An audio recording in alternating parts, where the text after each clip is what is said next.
Ողջույն բոլորիդ, բարի երեկո և մյուս տեղը բարի առավոտ, սիրելի աշխարհասփյուր հայություն, սիրելի հավատացյալ եղբայրներ և քույրեր, Աստծո ձայնը հաղորդաշարը այժմ ուղիղ եթերում է։ Խնդրում եմ միացողներին սկսել տարածել այսօրվա ուղիղ հեռարձակումը և ինչպես որ ավանդությունն է ձևավորվել, սկսում ենք աղոթքով, այսօր միասին պիտի տերունական աղոթքով սկսենք մեր եթերը։ Օրհնյալ Տեր մեր Հիսուս Քրիստոս ամեն, Հայր մեր, որ հերկինս ես, Սուրբ Եղիցի անուն քո, Եկեղեցի արքայություն քո եղիցին կամ քո որպես հերկինը ծևերկրի, ըսհաց մեր հանապազոր տուր մեզ այսօր և թող մեզ սպարծիս մեր,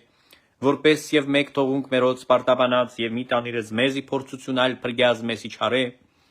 Զիքոյ արքայություն և զորություն և փառք հավիտյանս հավիտենից ամեն։ Ողջունում եմ բոլորիդ կրկին անգամ, Աստծո ձայնը հաղորդաշարը այսօրվա ուղիղ եթերում է և վերնագիրը հետևյալն է, որ կառավարության որոշման համաձայն, որը այսօր փաստորեն իրազեկված ենք մենք այս մասին, այլևս որևէ բան Կտրիչ Ներսիսյանին չի պատկանում, իր սեփականությունը չէ։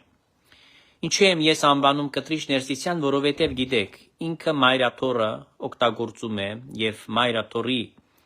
ամբողջ ունեցվածքը դիտել է այս ամբողջ շրջանում որպես իր սեփականությունը։ Միահեծան, ինքը կմահաճ, այսպես գործելավոճով, ինչպես որ ավազակներն են գործում, և դրա համար ոչ թե եպիսկոպոսապետ կամ քահանայապետ է նա, այլ ինքը ավազակապետ է։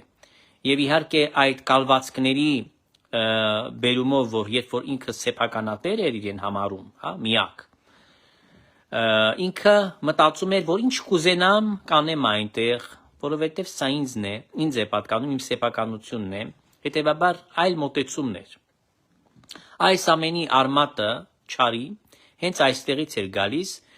որ այլանդակությունը սկսել է այս մարդկանց մոտ փաստորեն դառնալ որպես հիվանդություն, այդ պահից, երբ որ նրանք այլասերել են այդ հասկացողությունը սեփականության, որտեղ իրանք կարծել են, որ Մայրաթորը ով է, իրանք են Մայրաթորը, եւ քանի որ Մայրաթորը իրանք են, ուրեմն իրենցն է պատկանում, եւ քանի որ դա իրանցն է պատկանում, ուրեմն դրա անձնական բիզնես է, եւ քանի որ իրանց անձնական բիզնես է, իրենք ինչ կուզենան այնտեղ կանեն, ոնց կուզենան մարդկանց հետ կվարվեն, եւ ինչ օրենքներ, որ իրանք կուզենան, իրենց ոչ միտեղ այդ օրենքները գրված չեն, ոչ մի գրքում, հոգեվոր գրքերում գրված չեն այս օրենքները, բայց իրենց համար այդ օրենքներն են առաջնորդող, որոնք իրենց համար եղել են կյանքի կրեդո։ Նրանք դրանով են ապրել, այդ գողական, մշակույթը, փաստորեն, որը ներմուծել են նաև եկեղեցականների շարքերի մեջ եւ սկսել են այսպիսով միահեծան ինքնահաճ կերպով ուրեմն առաջնորդել, իրենց բիզնեսը, որտեղ եկեղեցին իրենց համար պայմանական անվանում էր։ Եկեղեցին նաև իրենց համար հետաքրքիրը գիտեք ինչն էր, քանի որ սա ցանցային կառույց է, ըստ էությամբ եկեղեցին ցանցային կառույց է, եւ նրանք կարծել են, որ դրանք ունեն ֆիլիալներ, նրանք ունեն տարբեր աշխարհի կետերում իրենց բիզնեսը։ Ամբողջ աշխարհի վրա նրանք ունեն բիզնես, եւ այդ բիզնեսը իրենք փաստորեն ոչ մի ատյանի առաջ չպիտի հաշվետու լինեն, այդ բիզնեսը իրենցն է։ Դուք պատկերացրեք, նույնիսկ սեփականատեր, երբ որ մի բան ունի, նա ինչ որտեղ պարտավորված է, պետական ատյանների առաջ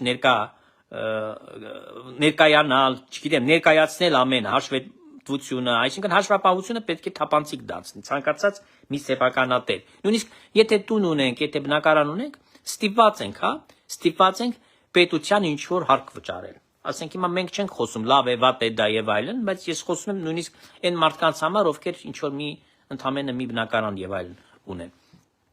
Բայց փաստացին այստեղ ինքը այս ամենը ուներ, եւ դիտում էր որպես իր սեփականությունը եւ ոչ մեկին նա մտածում էր, որ չպիտի հաշվետվություն տա։ Այսինքն սա ինչ է։ Սա մի երևակայելի մի այլասերված մի թագավորություն է, որը նա ստեղծել է փաստորեն երկրի վրա։ Այլասերված մի թագավորություն, որի թագավորը ինքն իրեն է, ինքնահռչակ թագավոր է, ինքն իրեն հռչակել է, այդ աթոռն էլ դիտում է որպեսզի թագավորական գահ եւ մտածում է, որ այդ գահը ինքը ոչ մեկին չի կարող տալ, չի կարող այդ գահից իջնել եւ մտածում է, որ ինչու՞ չէ, ժառանգաբար այդ գահը կփոխանցեմ, ասենք աղբորը, հա, Եզրասին։ Հետո եղբայրը մտածում էր, որ պիտի փոխանցի իր քրոջ որդուն, Մկրտիչին, ինչու՞ չէ։ Հավերժորեն մինչև իրանց ինչ որ մեկի զավակին էլ մնա, այդպես բան անեն, հա։ Սա դարձնեն օթիակ, ասում եմ, սատանեկի օթիակ, եւ այդպես են արել։ Եվ այսօր ոնց որ ռուսն է ասում, լավ խոսք ասում, снег на голову, հա, как снег на голову, այսօր այդ որոշումը կառավարության իջավ իրենց համար անակնկալի եկան եւ բնականաբար հիմա նրանք իրանց հարց են տալիս այլևս իրենք ինչ հետաքրություններ այնտեղ կարող են ունենալ, հա, որովհետեւ այլևս նրանք հասկանում են, որ այդ անխուսափելի է թափանցիկ դառնալու, այսինքն ամբողջությամբ եւ անվայել կյանքով միաժամանակ ապրեն եւ միաժամանակ ինչպես պետք է խուսափեն պատասխանատվությունից։ Այսինքն հասկանում են, որ պատային վիճակ է իրենց մոտ։ Մի հոդված կարդացի, որտեղ մի ապուշ բան էր գրել, ասում է, որ Փաշինյանը պատային իրավիճակի մեջ է։ Արշակը Պլանքաշ Սամվելը, հա, Խաչատրյանը, կեղծ դիվանապետը, որոշեց, որ նույնիսկ ինքը այդքան անվախ էր, նարկոտիկներ կարող էր տաներ այնտեղ ծախեր, այնտեղ սարքեր, նարկոպրիտոն, էջմիածնի մեջ, իր մոտ մարդիկ գնում գալիս էին, նարկոտիկը ինքը այնտեղ վաճառում էր։ Եվ Կտրիչ Ներսիսյանն էլ բերում էր նարկոտիկը հանգիստ։ Այս բանը չպիտի ստուգվեր իր մոտ։ Համենայն դեպս Հայաստանից հանել է շատ հեշտ, Ռուսաստանից հանել է շատ հեշտ։ Այն ժամանակ, երբ Ռուսաստանի ճանապարհները բաց էին, տեսնում եք, չէ՞, խանգարում են, չգիտեմ որքան լսվեց։ Խոսքը գնում էր այն մասին, որ Կտրիչ Ներսիսյանը այս ամբողջ շրջանում արժեքները հանել է, որտեղ հարցեր էին տալիս, ոնց է հանել երկրից։ Այսպես է հանել, ինքը հանել է, չի ստուգվել իր պայուսակը, եւ այսպիսով ինքը գնացել է Լոնդոն, գնացել է Միլան, որտեղ որ պետք է աճորտում վաճառվեր։ Տվյալ արժեքավոր, ուրեմն այս գանձը, հա, եկեղեցական գանձ ենք մենք ասում, իրանց համար մշակույթային, չգիտեմ, արվեստի մի առարկա, մի իր։ Եվ այսօր ինքը խոչապային վիճակ ունի, որտեղ հասկացել է, որ պետությունը այլևս ամեն ինչի վրա պետք է վերահսկողություն ունենա։ Ամեն ինչը պետությունը պետք է նայի, հետևի, տեսնա, ոչ մեկ այսօր չի խոսում այդ մասին, որ պետությունը ուզում է հոգևորականներից ձեռքից ինչ-որ մի բան վերցնել, հա? Քահանան քրտնում է, մի քանի կոպեկ է առնում, չի պատրաստվում պետությունը իր ձեռքից առնել։ Հակառակը քահանաներ կան, որոնք այսօր ճարպի մեջ են շատ ներողություն լող տալիս, իսկ քահանաներ կան, որ անոթի են ընտանիքով հանդերձ եւ շատ դժվարին կյանքով են ապրում։ Եվ սա ստեղծել է այս անարդարությունը Կտրիչ Ներսիսյանի կողմից հրահրված, որտեղ իր սեփականություններ, եկեղեցին իր համար կրկնում եմ, ընդամենը իր նվաճված լավագույնս տարածքեր, որը նա վերածել է բիզնեսի, քանի որ ցանցային կառույց է, աշխարհով մեկ են, ուրեմն այս տեղերում, որտեղ որ ինքը դրել է իր մարդկանց ամենտեղ նշանակել է բիզնեսի վրա, որ տնօրինեն այդ հարստությունները եւ որպեսի նա դրանից օգտվի։ Ինքը իր հարազատ եղբայրը մանկապիղծ եւ մնացածները, ովքեր որ իրան հավատարիմ ների կարգավիճակով ծառաներն են։ Այս անփարունակ վիճակը, որ խոսում ենք, ասում ենք եկեղեցում անփարունակ վիճակ է, այս սա է, սիրելի ժողովուրդ, այս սա է։ Փաստերը դրված են եւ փառք Աստծո ուշացած, բայց շատ կարեւոր որոշում, որը կայացրել է Հայաստանի Հանրապետության կառավարությունը։ Ես ողջունում եմ, շնորհակալությունս եմ հայտնում իրենց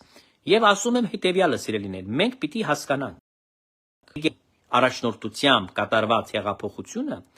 մենք խոսել ենք հայրենիքի, հայրենասիրության մասին, նման բաներ խոսվել է, անդադ խոսվել է, տարբեր ամբիոններից է խոսվել, եկեղեցում սուրբ սեղանից կանգնել են սուրբ, ուրեմն սեղանի վրա այդ հոգևորականների, ուրեմն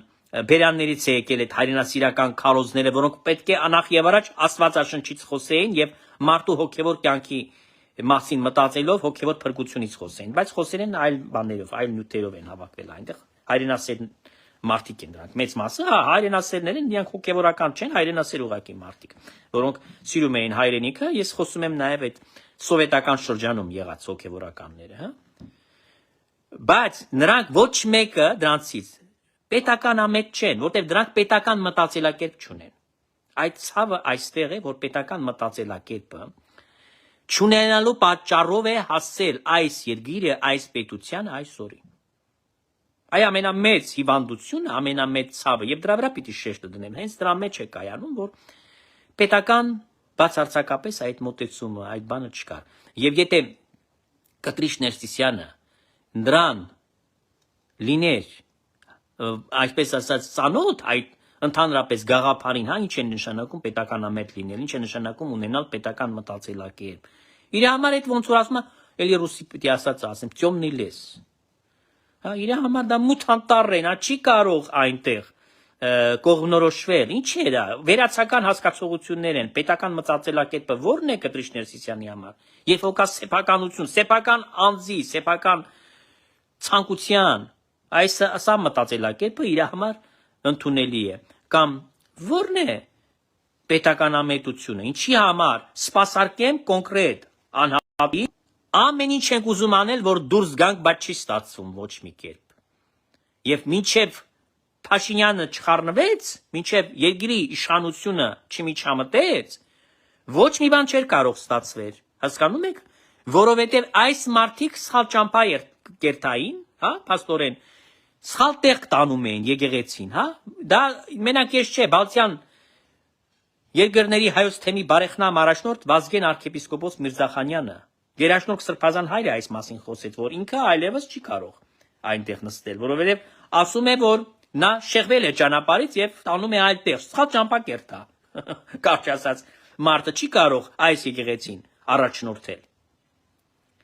Ինչու չի կարող առաջնորդել, որովհետև կրկնում եմ, մի պատճառ կա դրան, այդ մարդը պետականամետ չէ, նա պետական մտածելակերպ չունի, իր համար խորթ է ժողովուրդը, քաղաքացին, ընդհանրապես այս հասկացողությունները, այս արժեքները գոյություն չունեն իր համար։ Հոգևորի մասին չեմ խոսում, նույնիսկ այս կատեգորիաներով եթե նա մտածեր, սա մեղն է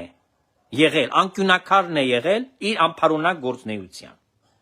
Եվ որ տունը, սատանայի տունը այսօր պետությունը քանդել է այդ որոշումով։ Այս որոշումով պետությունը փաստորեն իրեն շախումատ արեց։ Այս դրա մասին թող թերթերը գրեն, որ իրեն շախումատ արեց Հայաստանի Հանրապետության կառավարությունը։ Որտեւ ազնիվ հոգևորականը կամ ազնիվ գահակալը նա չի էլ դիտի, որ իր սեփականն է, հա։ Գյորը պիտի տանի, շատ ներողություն։ Նա պիտի հասկանա, որ ինքը հյուր է, ինչպես բոլոր մարդիկ այս աշխարհում հյուրեր են, հա։ Իսկ եկեղեցին այս երկրի վրա կանչված է եւ կոչված է պայքարելու, մարտնչելու սատանայի եւ մեղքի դեմ։ Այսօր ես գրեցի բավական հրապարակեցի բավական ծանր նյութ, երևի ծանոթացել եք, որովհետև այդ նյութը Լերան Քարոզը, մեր Տեր եւ Փրկիչ Հիսուս Քրիստոսի կողմից, որը հնչել էր, փաստորեն տեղիք է տալիս շատ խորհելու այս հարցի շուրջ եւ վերջի վերջո հասկանալու, թե հոգևորականը, սա անշուշտ ասված է բոլոր շերտերին, հա, բոլոր խավերին, այսինքն ոչ մենակ հոգևոր դասի ներկայացուցիչներին է ուղղված կամ բանականությանը, նաև աշխարհականներին, հավատացյալներին, բայց դրանի մինուտը եւ այնտեղի չի կորում, բայց ես հենց այդ պահը, որ հասկացա, որ 30 հետով պիտի ոչնչանան, որոշեցի, այսպես ասած, վճռեցի ինձ համար ավելի շատ գրառումների տեսքով հանդես գամ, հիմնավոր խոսքերով, փաստերով, որտեղ խոսքը կարող է ջնջել վաղ, ասեն չի ասել, տե Սահակը չի բան արել, բայց սա կմնա աչքը խոթելու համար իրենց։ Ուրեմն սիրելի ժողովուրդ, եկեք մեղա գանք Աստծու առաջ։ Տեսեք, որքան են պահանջում մեզանից առաքյալները, չէ՞ որ մենք ստացանք առաքյալներից արդեն իսկ մեր այսօրվա իրավական կամ վավերական ծառայությունը, այդ հիմքը, որ նրա մենք իրավ հաջորդներն ենք, մենք շարունակողներն ենք, սուրբ առաքյալների Լերան Քարոզը ինչ է մեզ սովորեցնում։